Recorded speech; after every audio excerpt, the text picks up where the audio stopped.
The world of business is more complex than ever. The world of human resources and compensation is also getting more complex. Welcome to the HR Data Labs podcast, your direct source for the latest trends from experts inside and outside the world of human resources. Listen as we explore the impact that compensation strategy, data, and people analytics can have on your organization.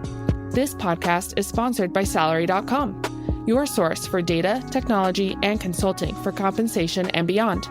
Now, here are your hosts, David Turetsky and Dwight Brown. Hello and welcome to the HR Data Labs podcast. I'm your host, David Turetsky, and we are here live at the 2024 HR Technology Conference in beautiful Mandalay Bay Exposition Center in Las Vegas, Nevada. I am with one of my best friends in the HR world, who is a fellow suffering New York Giants fan, none other than the great Jack Coapman from GR8 People. Why, thank you for that kind introduction. And yes, a New York Giants fan, and I have the scars and the disappointing afternoons to prove for it. But you know, you don't have the tattoo that has the broken heart with the Giants symbol on it. I do not have that. I'm waiting for that, Jack. And I'm still leaning on the Super Bowl years, and I'm remembering those fondly. When was that? Let's see. It was many, many moons ago. Many, many moons ago. Oh, not that many. It's not like the Rangers in 1994. This is true. And hey, we've got a big game tonight. Who knows what's going to happen? Okay, the people who are listening to this know that the Cowboys beat the crap out of the Giants 56-0 or something like a Penn State score over Kent State. But, you know, hopefully it doesn't happen that way. On any given day. Yes. On any given day. Any given Thursday now that it's not Sunday. Thursday night. So good news is I have a red-eye home tonight back to Philadelphia, which should say something. Being a Giants fan in Philadelphia is not the easiest place to be a Giants fan. But I think on this date, I think people have more despise for the Cowboys than they do for the Giants. That's true. So, and they're probably loving the Giants because they gave them Saquon Barkley. See, you had to go there too, right? It's on tape now. I love Barkley. I love what he's a Pennsylvania boy. Yes, exactly. Love what he did with Penn State. Yep. Wished we could have given him the showcase in the offensive line that he's got now. Of course, it is what it is. And a quarterback. Yep. So everybody's wondering, what does this have to do with recruiting and salaries and we're gonna tie it back to that because it all does tie back to the Giants and having a good corporate culture and having a good management and leadership style and being able to pay people what they deserve. Yes, there you go. There's always a linkage in there somewhere, right? We can always bring it back to the shitstorm that is the New York Giants. and if the Tisch family hears this, I apologize. Right. But if you have a job open in the compensation department, let me know. That's right. Or in the data science part of it. Exactly, yeah. We can help you with that too. But before we get started, what's one fun thing that no one knows about Jack Coapman? Well, we already disclosed the Giants. But that's not a love secret. For the Giants. That's not a secret. Well, I think what would be a surprise? So early on, I've always been a singer, whether it's on my own and such, but I sing in our church choir. I sing at family, celebrations. I haven't done a bar mitzvah yet. That's not on the docket. I'd have to go out and find what songs to do at a bar mitzvah. Havana Gila is a good one. I think I know the words to that. And you know what? I have had an opportunity to officiate a couple weddings for family, friends, and the such, which has been just awesome to do.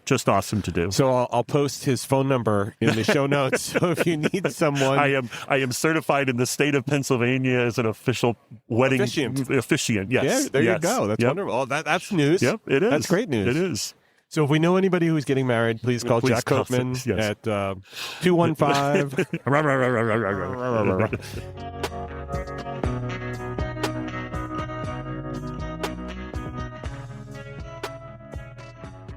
So, Jack, the first question I have to ask is, and this is one of the ones that I've been talking a lot about, especially in thought leadership and actually in presentations I've done very recently. The world of recruiting and compensation are really overlapping in a lot of ways now because they share a lot of data, they share a lot of processes.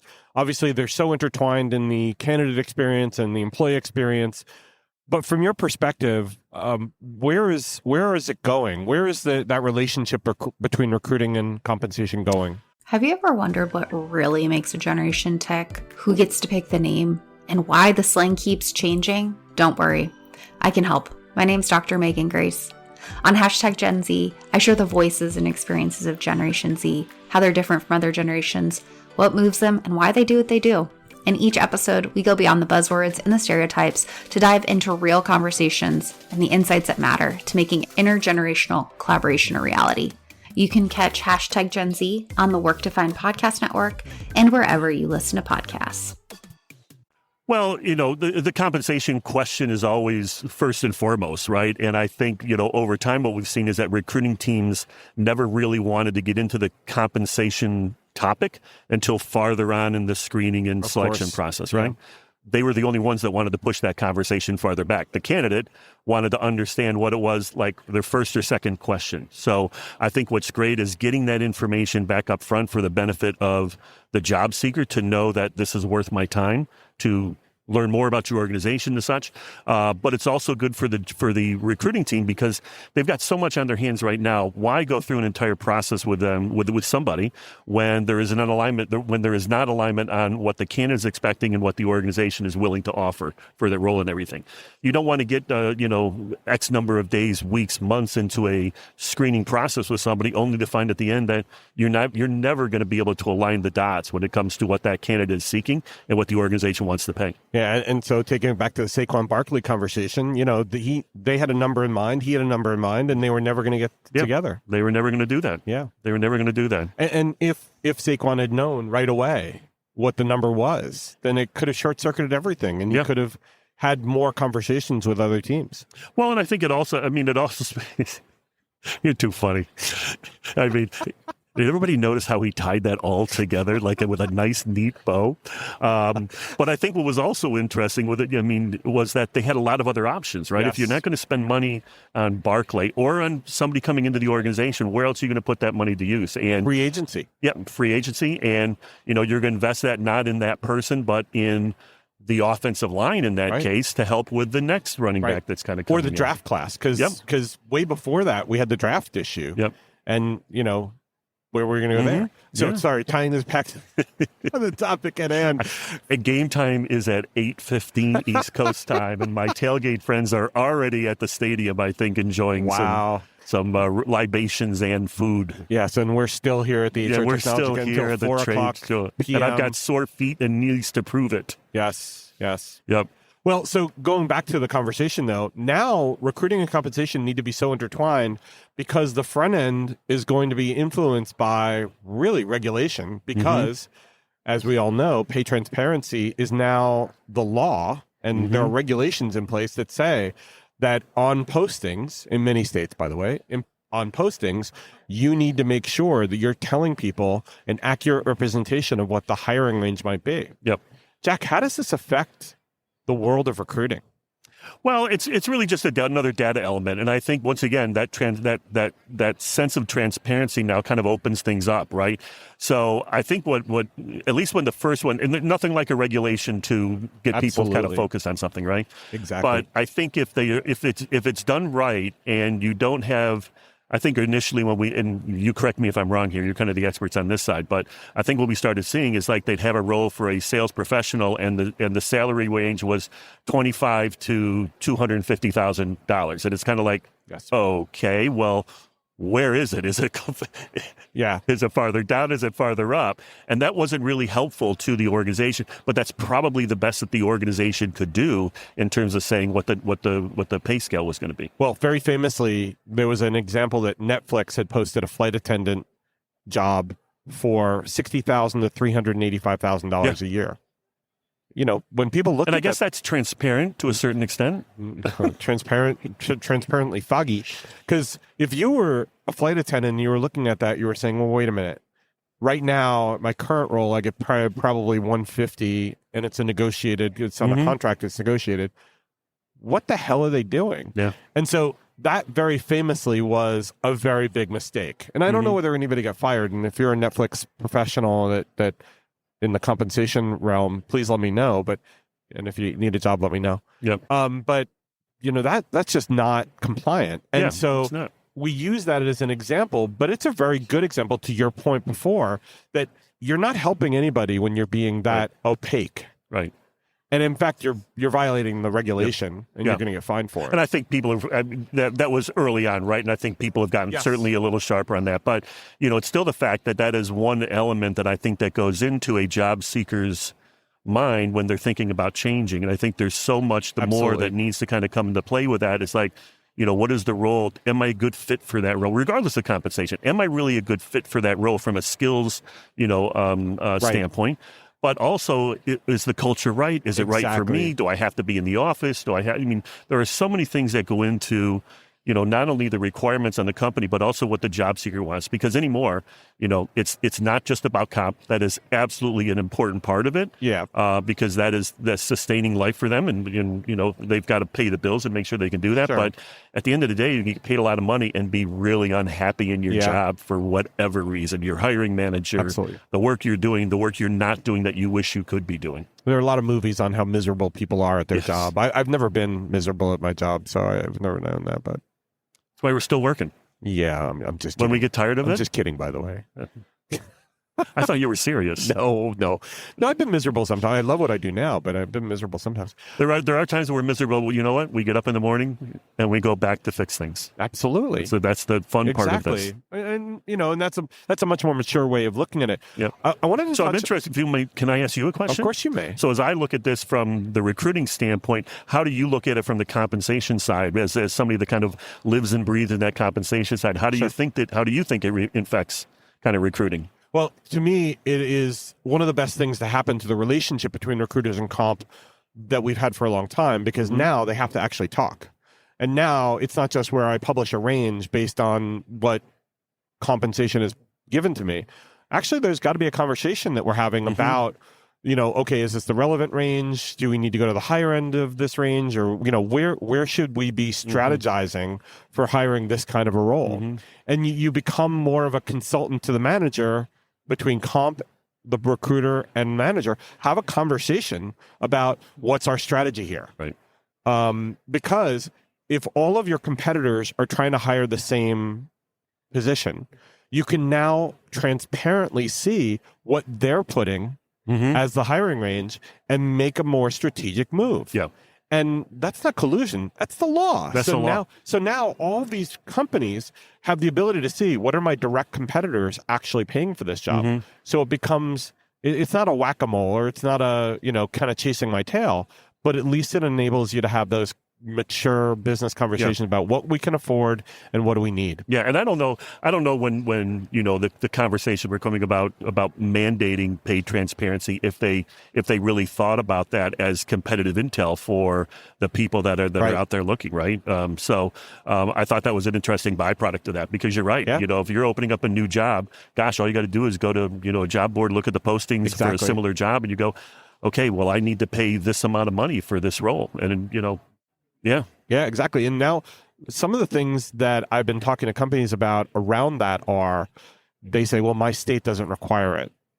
And I say, okay, well, are your competitors operating in other states? Yes. Okay. Well, many of the companies I've been talking to and consulting with, I'm telling them, choose one strategy across all your entities and post ranges if you are operating in states that require posting, because otherwise you're going to have bifurcation strategies, and it's going to get very confusing to everybody. Yeah. So post your ranges. Do you think the hesitancy on the part of those organizations not wanting to post that is that they just don't feel they need to share that, or they don't have the data to back it up, or they think it's going to put them at a competitive disadvantage? So I think it goes back to even more early than that. It's very expensive to create all that data. It's very expensive to maintain all that data.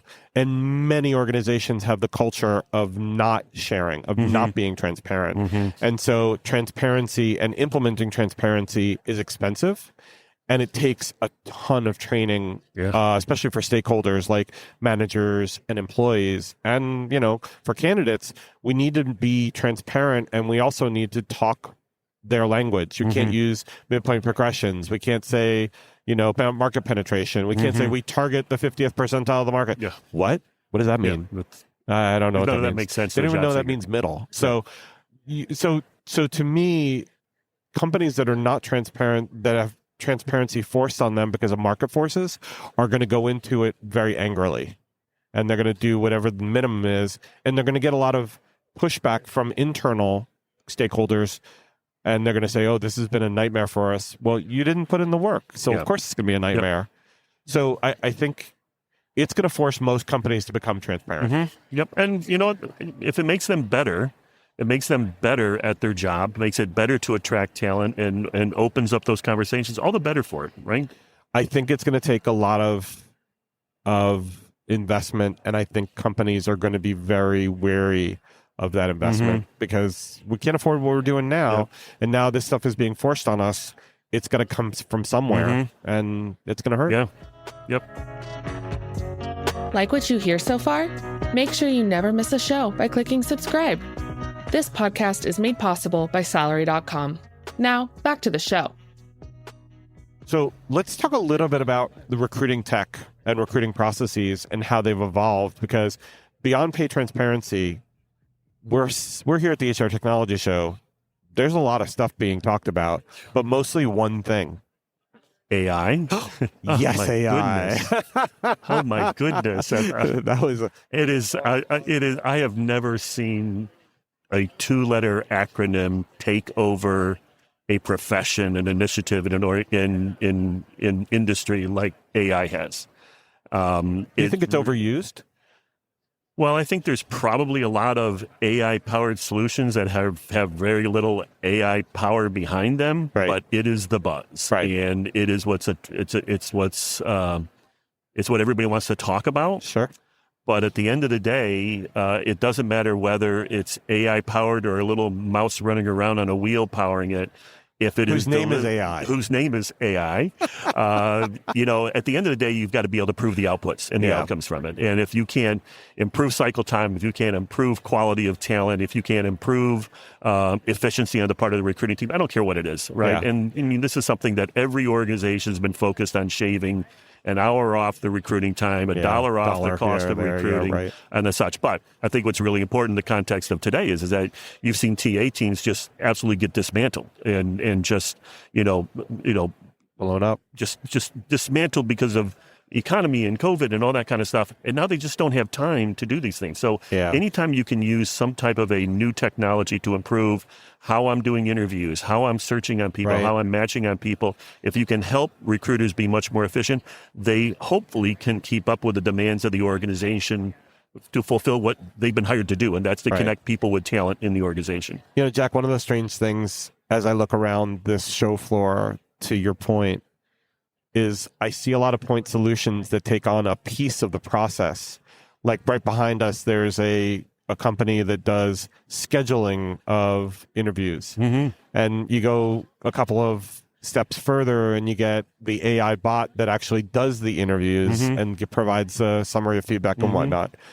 And another utility that will look at the outcome from the interview. And I think this has been something that has plagued, specifically, and I've been in TA for a couple decades now. So I think that's been something that's plagued. There's always the new shiny toy. There's always the promise that this is going to be a game changer and everything. And I've had a number of conversations this week and in previous conversation with prospects and customers that if you don't have the fundamentals right, if you don't have the fundamentals right in terms of what your strategy is to attract talent to your brand, how you complement that organic traffic coming in and discover new talent through your sourcing efforts, your hiring process, and then ultimately kind of in between is your marketing aspect. If you don't have the basics down, I don't care what kind of improvement you're going to have on one specific activity in that, it's just not going to work because you don't have the basics down. And I think too many people...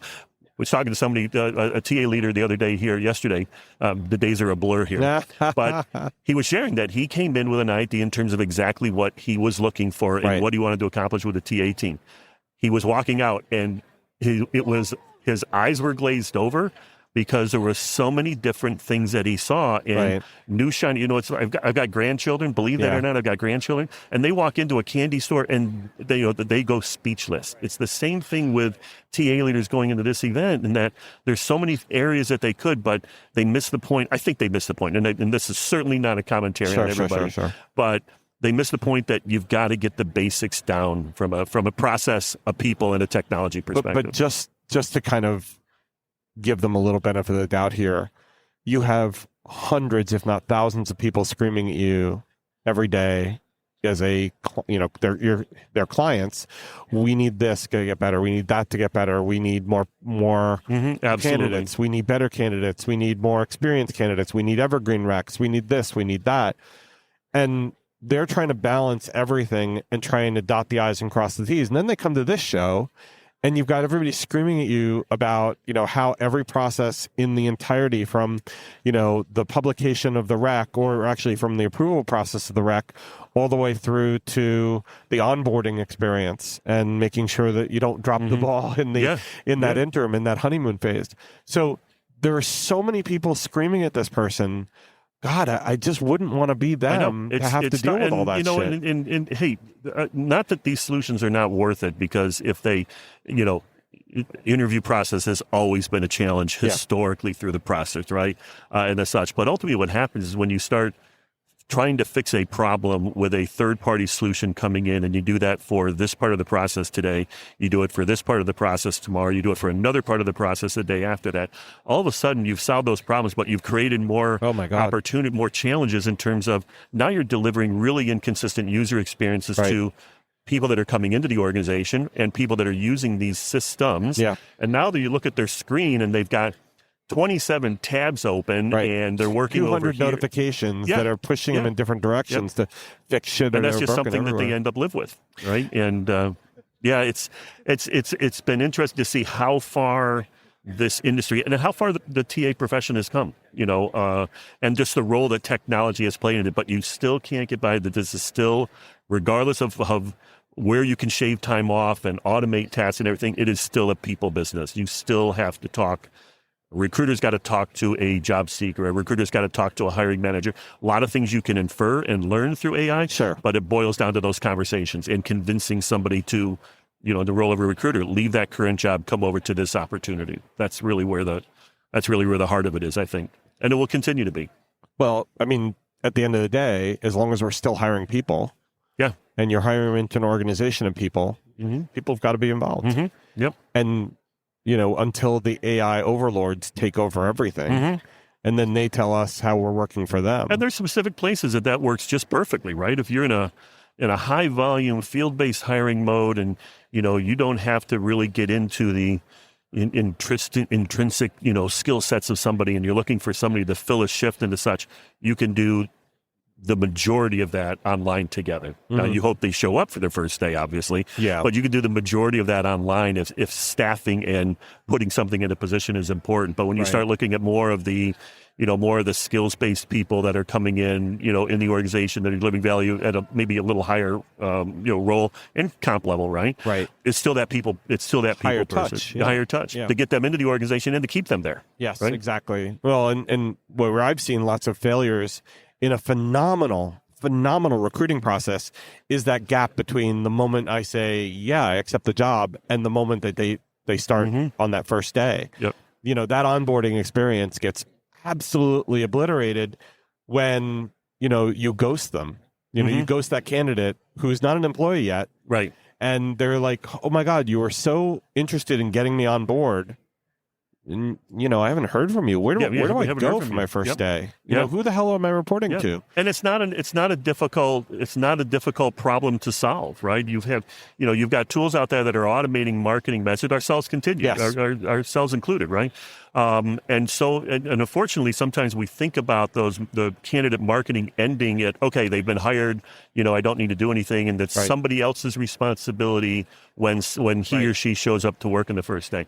It's so easy to set up a mini campaign that's, here's the messages I want to deliver when they have accepted the job up until the point in time that they are on site for the first day. It's not, I think some people think that the technology has not advanced to a point to be able to do that. That technology's been around forever. Organizations have just decided not to use it and not to leverage it for those specific use cases and such. Right. It's kind of like the general manager not calling Saquon with the offer, but just letting it go. Back to the Giants. Jeez. No, I'm leaving it alone. I'm going to leave it alone. Hey, are you listening to this and thinking to yourself, man, I wish I could talk to David about this? Well, you're in luck. We have a special offer for listeners of the HR Data Labs podcast. A free half-hour call with me about any of the topics we cover, on the podcast, or whatever is on your mind. Go to salary.com/HRDL consulting to schedule your free 30-minute call today. I want to ask you, is there anything that shocked you in a positive way coming here? Anything you saw that was actually, ooh, that's actually pretty cool. I'm interested in that. I have not. And that's probably a bad answer to give because I haven't had a chance to kind of walk around. So these have been an opportunity to kind of see, the overall theme. And I think still, every other booth, I can, circle around here, right, and it's either AI or skills, AI or skills, right, AI or skills. I love to see the advancing. I love to see the startup organizations that are taking a real creative approach, but more and more they all start sounding alike. So sure. I haven't seen anything that has really jumped out. Because again, I think my mind is thinking about the basics and how do you make sure you're connecting the dots. And that is still that process of attracting people, sourcing, engaging, and ultimately hiring those people. And so I think the other flip side of that coin, which is, what's disappointed you, I guess it's that, right? That that we're leaning too heavily into the AI messaging and not connecting it back to the people processes, right? Mm-hmm. No, okay, I'll leave it at that. The answered everything I needed to know on that one. Yeah, and I haven't, and shame on me, I haven't, usually I spend a lot of time kind of walking the show and everything, but I haven't, being here for so long, being in this space for so long, there's a lot of the old guard that is here. It continues to amaze me, the investment that organizations make to get their name out there with, you've got booths that are, 10-foot booths, you've got other ones that are an acre wide, and so it's kind of interesting to see that, but, just this show has really changed over the years, that it's not just the technology, because you can't talk about technology without connecting to get to the people and processes in the organization. So it's been, I think that's been good. I think what I've appreciated is just the advances overall. The entire water level continues to rise in terms of the maturity of TA professionals on my side and the maturity of the technology that's helping them solve those big, hairy problems. When you come here next year, what do you wish you see more of, though? In the next show? Yeah, well, let's just say, put your hat on, put your all-knowing, all-seeing hat on and say, what would next year's HR technology be for the recruiting, for the AT professional, for the TA professional? I love, from the format of the show, I love when you've got stages within the event that you can go over and listen to a case study. And I know they've got one or two of them around here. So I really enjoy that. I think that, just the format of the show, I would love this event to be in Philadelphia. They didn't have to travel across the country, but I don't think that will ever happen. Here's our plug for having it on the East Coast. For Philadelphia Convention Center. Or Javits. That would work for me, too. Or Javits. I could take the train up there. That would be easy. But and then we can go see a Ranger game. No, I think it's tough. Game. I think the team here does a phenomenal job. And this is a Herculean effort in terms of organizing, all of the people and everything here. I don't know. That's a great question. I haven't really thought about what more, certainly you want to see more content. You want to see more specific. You want to see less commercials on the stage than maybe that's out there and the such. But I think hearing from practitioners, anymore, it's not about what you've implemented. It's what the outcome has been from that. And I think if more of the conversations were focused on, well, what did you achieve by implementing X, Y, Z? Exactly. Or what did you lose? Cost savings. Yeah, what was the cost savings? What was the impact on cycle times? And sometimes that's really tough to prove out, especially in a mature space that, you talk about implementing a new ATS. Well, I've had an ATS for 20 years, and, quite honestly, from tracking an applicant, there's not a lot of new things that are going in. I think all the growth in our space has been everything outside of the tracking the applicant. Right. How do I, the core applicant tracking, not so much attracting them to the brand or the marketing side. I think those are the fun things that are out there today. I almost don't care about savings, and I don't care about the positives. Tell me the true freaking story. Mm-hmm. What worked, what didn't work? What did you have to do to overcome it? Because no business is perfect enough to be able to implement a technology and everything be rosy. Mm-hmm. All right, what are the missteps you had? What are the problems you faced? Mm-hmm. How did you overcome them? Are you still dealing with problems? What's not perfect and what's perfect? No technology in this entire hallway is ever going to be perfect for every single company. Right. And so it would be great to hear stories that were real, that I could believe in, that enabled me to be able to say, oh, crap, I've had that problem too. How did they solve it? Oh, they solved it that way. That's really cool. I learned something today. No, I agree. And I think the big differentiator for organizations is not just, there's a lot of organizations that, pride themselves on the logo slide and they love us kind of a slide and such. But the true testament, I think, of the technology that organizations are delivering and of that partnership is, are they staying with you for more than just that initial contract period? Right. When things get rough, do you have a model in place that you can have an open, transparent conversation about what's working, what's not working, and you can sit on the same side of a desk and solve those problems together. I think too often, like we hear, and I'm sure our competitors do, they will come in and say, we don't like our ATS, we don't like our CRM because of this. And they'll, a litany, and knowing the space, your system can do that, right? Your system can do that. Why aren't you leveraging that from your existing system? Right. And I hear time and time again, Dave, it wasn't configured properly in the first place. It's like, then shame on you. Shame on you for letting that happen. Absolutely. And why not go back in and work with that vendor to try to fix that? Yeah. So I don't know. It's just, the more things change, sometimes the more things stay the same in our space. Oh, and they certainly do. And, you could learn a lesson a lot of times from the mistakes that you've made in other organizations or even other implementations. Doesn't mean you're going to not make them the next time. You're going to fall into, it's like me with getting married. I keep falling into that same trap and make the same mistake. But Jack, I think it's one of the things I appreciate about talking to you is, since you've had that multi-decade experience, not only on the technology side, but on a process side, you've seen lots of business cycles. You've seen recessions, you've seen booms, you've seen a pandemic, at least one. We've all seen that. Yes, we have. And the world of recruiting has changed significantly, not just because of the technology, but because of the times and because of demographics and other things. Mm-hmm. And so that's why I love listening to you, because you've got not just the background, but you got the stories that actually prove it. So, and the battle scars to prove it.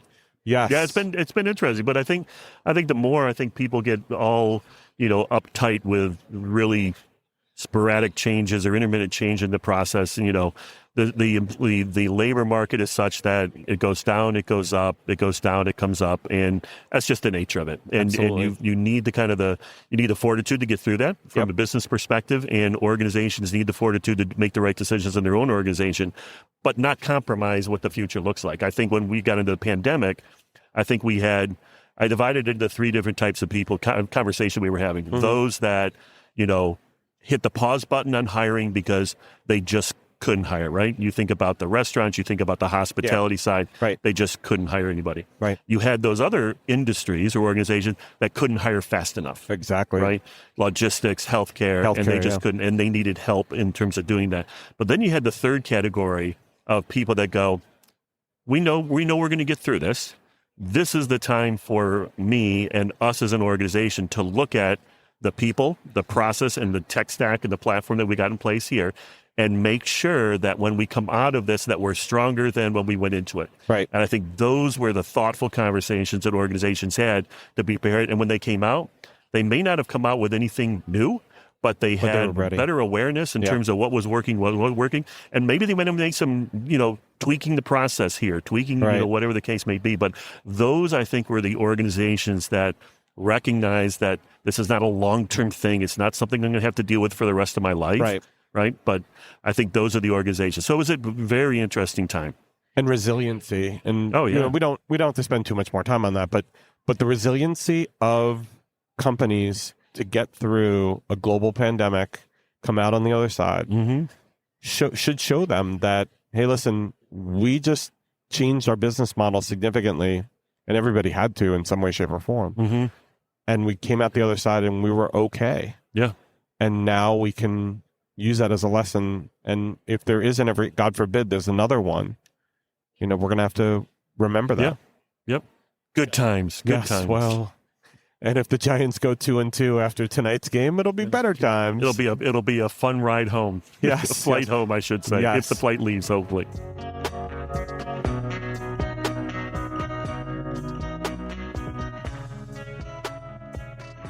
Yes. Well, Jack, I pray that that's true. I pray the Giants go more like 8-6 or right. 9-8 rather than 8-9 or let's hope something worse. Let's hope we're somewhere in that area code at the end of the season. So, yeah. Jack, it's always a pleasure to talk to you. Always good to chat with you, my friend. And for everybody listening, Jack Coapman, great people. Available for bar mitzvahs, weddings, as an efficient and just a really great guy. Thank you, sir. Thank you. Take care. Stay safe. That was the HR Data Labs podcast. If you liked the episode, please subscribe. And if you know anyone that might like to hear it, please send it their way. Thank you for joining us this week, and stay tuned for our next episode. Stay safe.